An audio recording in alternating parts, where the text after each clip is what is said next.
घोडबंदर येथील आनंदनगर भागात एका गृहसंकुलालगत असलेल्या भूखंडावर बेकायदेशीरपणे परमिट रूम लॉजिंग उभारण्याचा घाट असून येथील रहिवाशांनी आमदार संजय केळकर यांच्याकडे धाव घेतली।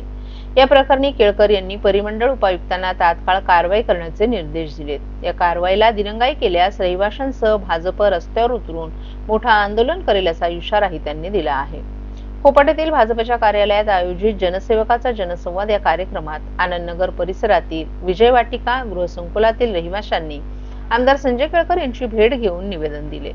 एका बाजूला निवासी संकुल, मंदिर आणि प्रजापिता ब्रह्मकुमारी संस्थेचं सभागृह असताना येथील मोकळ्या भूखंडावर बेकायदेशीरपणे परमिट रूम लॉजिंगसाठी बांधकाम सुरू करण्यात आले। यामुळे भविष्यात परिसरात असुरक्षित वातावरण निर्माण होऊन रहिवाशांना येथे राहणंही कठीण होईल। या बांधकामांवर तात्काळ कारवाई करून नागरिकांना दिलासा द्यावा अशी मागणी या निवेदनात देण्यात आली आहे। केळकर यांनी या प्रकरणाची गंभीर दखल घेत ठाणे महापालिकेच्या संबंधित परिमंडळ उपायुक्तांशी चर्चा केली आणि तातडीने कारवाई करण्याची सूचना केली। कारवाई करण्यात दिरंगाई झाल्यास रहिवाशांसह भाजप देखील रस्त्यावर उतरून आंदोलन करेल असा इशारा त्यांनी दिलाय। एकीकडे न्यायालयाने आदेश दिल्यानंतर अनधिकृत इमारतींच्या सोयीसुविधा खंडित केल्या जात असल्या तरी दुसरीकडे अनधिकृत बांधकाम जोरात सुरू आहेत।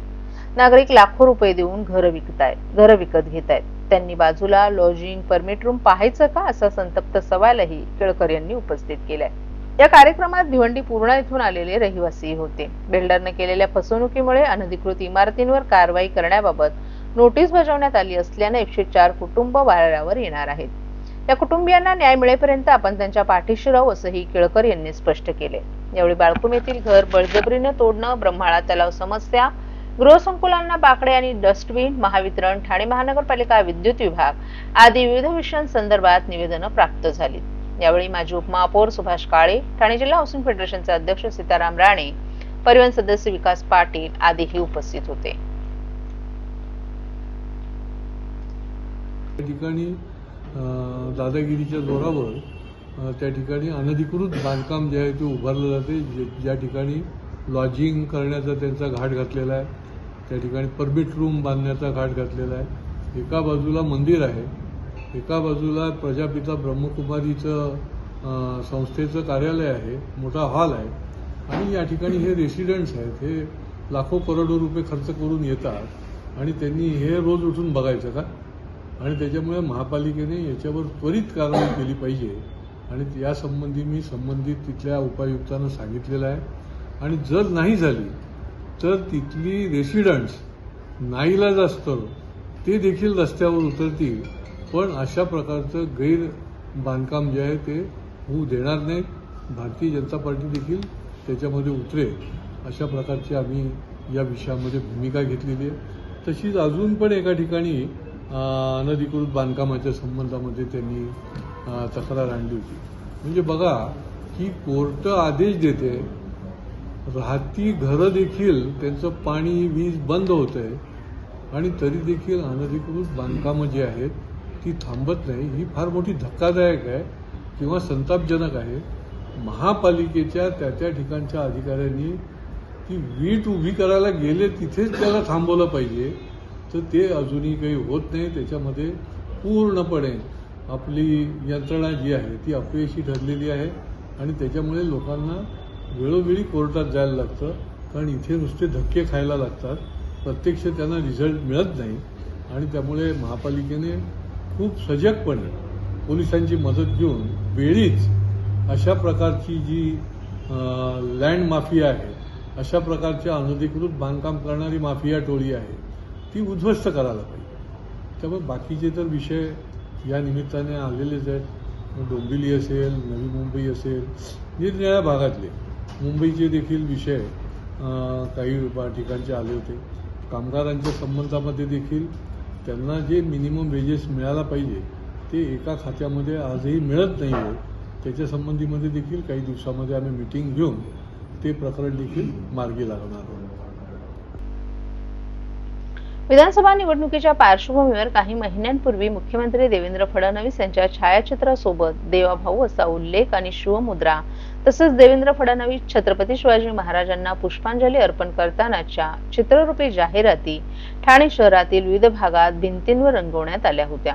या जाहिरातबाजीमुळे सुशोभीकरण केलेल्या ठाण्याचं विद्रुपीकरण झालं आहे. येथील कळवा रेल्वे स्टेशन परिसरात रंगवलेल्या चित्रांच्या ठिकाणी अज्ञातांनी छत्रपती शिवरायांची प्रतिमा आणि शिवमुद्रेवर रंग फासून झाकलं आणि देवाभाऊ मात्र शिल्लक ठेवले. अशा प्रकारे महाराष्ट्राच्या आराध्य देवतेचा घोर अपमान झाल्यानं सर्वत्र संतापाची लाट उसळली आहे. या गंभीर प्रकाराची दखल घेत काँग्रेसचे मुख्य प्रवक्ते राहुल पिंगळे यांच्यासह काँग्रेसचे पदाधिकारी आणि शिवप्रेमींनी मोठ्या संख्येनं कळवा पोलीस ठाण्यावर धडक दिली. एवढी धार्मिक आणि ऐतिहासिक भावना दुखावणं, समाजात वैमनस्य पसरवणं, कटकारस्थान तसंच बदनामी अशा गंभीर गुन्ह्यांप्रकरणी गुन्हा नोंदवण्याची औपचारिक मागणी करण्यात आली आहे. या संदर्भात काँग्रेसनं उपस्थित केलेले प्रश्न तितकेच गंभीर आहेत. महापालिकेच्या माध्यमातून शहर सुशोभीकरण केलेल्या भिंतींवर फडणवीस यांनी स्वप्रसिद्धीसाठी कोट्यवधी रुपये खर्च करून काढलेल्या भित्तिचित्रांवर नेमकं कोणी रंगकाम केलं? या रंगकामासाठी महापालिकेनं कोणती परवानगी दिली होती का? परवानगी नव्हती तर महापालिकेनं स्वतःहून गुन्हा का नोंदवला नाही? यांसारख्या मुद्द्यांची तात्काळ चौकशी करून दोषींवर कठोर कारवाई करण्याची मागणी करण्यात आली आहे. यावेळी ब्लॉक अध्यक्ष राजू शेट्टी, निलेश पाटील, ॲडव्होकेट जावेद शेख, सेवादल अध्यक्ष रवींद्र कोळी, नुरशीद शेख यांच्यासह मोठ्या संख्येने काँग्रेसचे इतर पदाधिकारी आणि शिवप्रेमीही उपस्थित होते. ठाण्यात या प्रकरणाची मोठी चर्चा असून नागरिकांमध्ये संताप व्यक्त होत आहे. सर्व नागरिकांना आवाहन करण्यात येत आहे की सध्या डासांमार्फत पसरणाऱ्या डेंग्यू या आजाराचा प्रसार रोखण्यासाठी प्रत्येकाने पुढील प्रमाणे कार्यवाही करावी. डेंग्यू आजार एडिस इजिप्ती हा डास चावल्याने होतो. या डासांची पैदास साचलेल्या किंवा साचवलेल्या स्वच्छ पाण्यामध्ये होते. 8 दिवसांपेक्षा जास्त दिवस पाणी उघडे व साचून राहिल्यास त्यात डास अंडी घालतात. अंड्यांच्या अळ्या तयार होऊन पुढे डास तयार होतात. यासाठी आपल्या घरातील पाणी साठे उदाहरणार्थ बॅरल्स, पिंपे, टाक्या, हौद, रांजणे इत्यादी दर आठवड्याला रिकामे करून घासून पुसून कोरडे करून पुन्हा भरावे. 1 दिवस कोरडा दिवस म्हणून पाळावा. पाणी साठ्यांना घट्ट झाकणे बसवावीत किंवा जुनी साडी, चादर, धोतर यांनी बांधून झाकून ठेवावीत, म्हणजे डास त्यात जाऊन अंडी घालणार नाहीत. घराच्या गच्चीवर, आजूबाजूला, अंगणात कोठेही पाणी साचू देऊ नये. भंगार सामान उघड्यावर टाकू नये. उदाहरणार्थ टायर्स, प्लास्टिक सामान, कुंड्या, टाकाऊ वस्तू इत्यादी. अशा सामानात पावसाचे पाणी साठून त्यात डेंग्यूच्या डासांची पैदास होते. घरातील कूलर्स, फ्रीजच्या पाठीमागील ट्रे हे देखील वेळोवेळी कोरडे करावेत. लक्षात ठेवा, नुसत्या फवारणीने डास घनता कमी होत नाही, तर त्यासाठी डास पैदास ठिकाणे नष्ट करणे ही आपल्या सर्वांची जबाबदारी आहे. कोणताही ताप अंगावर न काढता जवळच्या शासकीय रुग्णालयात मोफत औषधोपचार घ्या. अशा प्रकारे नागरिकांनी सहकार्य केल्यास डेंग्यूचा प्रसार रोखणे सहज शक्य आहे.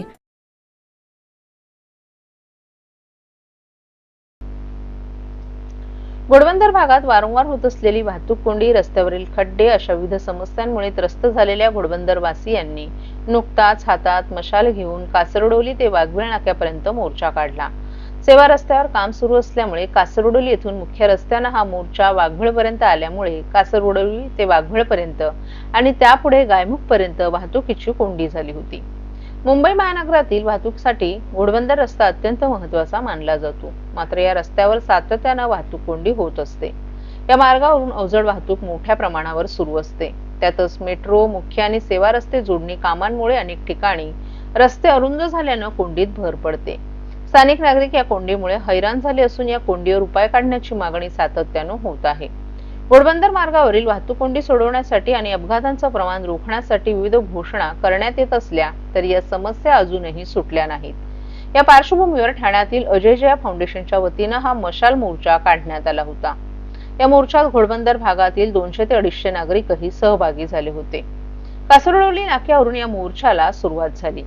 या मोर्चामध्ये तरुणांपासून ते अगदी ज्येष्ठ नागरिकही सहभागी झाले होते. वाघवेळ नाक्यापर्यंत हा मोर्चा आल्यानंतर त्या ठिकाणी गेल्या वर्षभरात घोडबंदर भागात अपघातांमध्ये जीव गमावलेल्या 22 जणांना श्रद्धांजली वाहण्यात आली.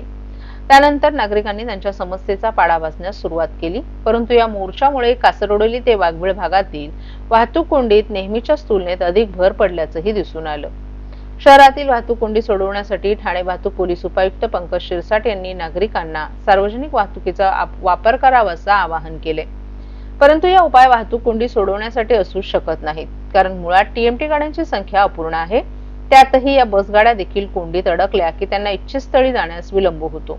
त्यामुळे प्रवाशांना बराच वेळ प्रतीक्षाही करावी लागते. तसंच या कोंडीमुळे शालेय विद्यार्थ्यांना देखील शाळेत पोहोचण्यास उशीर होतो.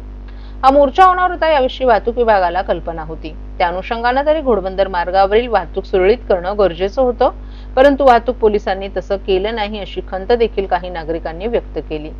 समाजसेवक अजय जया यांच्या पुढाकाराने हा मशाल मोर्चा आयोजित करण्यात आला होता. यामध्ये माजी उपमहापौर नरेश मणेरा तसंच इतर समाजसेवी संस्थांचे पदाधिकारी, कार्यकर्ते आणि ठाणेकर नागरिकही मोठ्या संख्येने उपस्थित होते.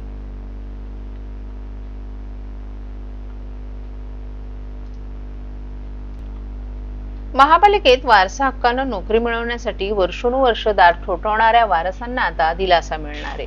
महापालिकेनं नवीन प्रणाली राबवण्याची तयारी सुरू केली असून येत्या काळात वारसाला नोकरी मिळण्यासाठी केवळ 2 ते 3 महिन्यांचाच कालावधी लागणार आहे. त्यामुळे हजारो कुटुंबियांना मोठा दिलासा मिळेल. महापालिकेतून दरवर्षी सुमारे 800 ते 900 कर्मचारी सेवानिवृत्त होतात. विशेषतः सफाई कामगारांच्या वारसांना कायमस्वरूपी नोकरी मिळवण्यासाठी अनेक वर्ष प्रयत्न करावे लागतात. काही जणांची वयोमर्यादा संपल्यानंतर देखील प्रकरण प्रलंबित राहिल्यानं अनेकांना खासगी नोकरीकडे वळावं लागलं होतं. त्यातही अनेक जण ठोक वेतनावर 10 ते 12 वर्ष काम करत असूनही नियमित नोकरीचं स्वप्न पूर्ण होत नव्हतं. महापालिकेनं अखेर या समस्येवर उपाय करत वारसा हक्काची प्रलंबित प्रकरणं निकाली काढण्यास सुरुवात केली आहे. आतापर्यंत 2023 पर्यंतची 350 प्रकरणं, 2024 मधील 70 प्रकरणं मार्गी लावली असून 2025 मधील 65 प्रकरणं अंतिम टप्प्यात आहेत. वारसा हक्काची इतकी मोठी प्रकरणं निकाली काढणारी ठाणे महापालिका ही राज्यातील पहिली महापालिका ठरली आहे. प्रभाग समितीने वारसा हक्काची प्रकरणं स्वीकारली जाणार आहेत. संबंधित ठिकाणी कागदपत्र तपासून प्रकरणं तयार केली जाणार आहेत. त्यानंतर अंतिम मंजुरीसाठी ती महापालिका मुख्यालयात पाठवली जाणार आहेत. या संपूर्ण प्रक्रियेस फक्त 2 ते 3 महिने लागणार आहेत. त्यामुळे सेवानिवृत्त होणाऱ्या कर्मचाऱ्यांच्या वारसांना त्याच कालावधीत महापालिकेच्या सेवेत सामावून घेता येणार आहे. या निर्णयामुळे वारसांना मिळणाऱ्या नोकरीची वाट आता मोठ्या प्रमाणात सुकर झाली आहे.